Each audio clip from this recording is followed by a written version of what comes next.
টানা বৃষ্টিতে যশোর খুলনা মহাসড়ক যেন এক মরণ ফাঁদ।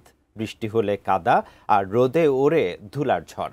প্রতিদিনই চরম ঝুঁকি নিয়ে চলাচল করছেন হাজারো মানুষ এবং পরিবহন চালকরা। চলাচলে দুর্ভোগের পাশাপাশি নাওয়াপাড়া নৌবন্দর কেন্দ্রিক ব্যবসা বাণিজ্যে নেমে এসেছে স্থবিরতা। যশোর প্রতিনিধি নজরুল ইসলাম মল্লিকের পাঠানো তথ্য ছবি নিয়ে ডেস্ক রিপোর্ট। দেশের গুরুত্বপূর্ণ ও ব্যস্ততম পথ যশোর খুলনা মহাসড়ক।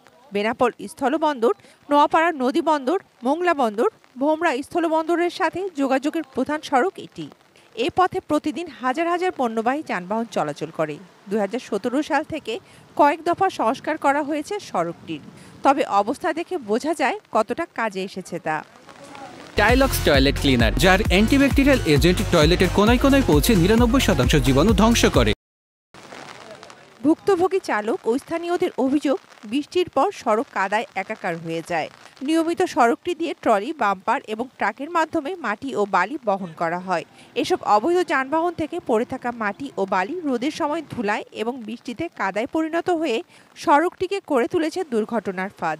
5 থেকে 7 ফিটের উপরে প্রায় গর্ত।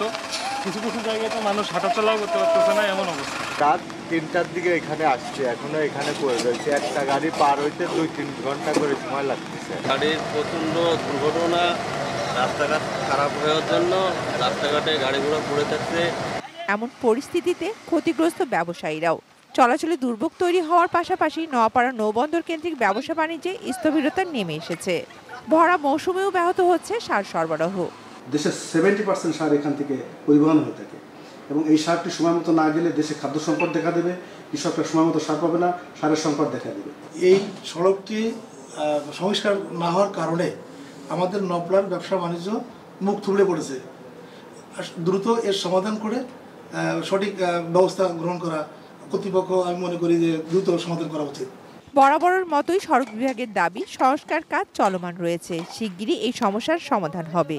ঢালাইয়ের কাজটা অ্যাপ্রুভাল হয়ে আসতেছে, মন্ত্রণালয় থেকে অ্যাপ্রুভাল হয়ে আসতে আসতে যে সময়টা লাগবে, ওই সময়টা রাস্তাটা টিকানোর জন্য আমরা সোলিং এসবিবি কাজ হাতে নিয়েছি।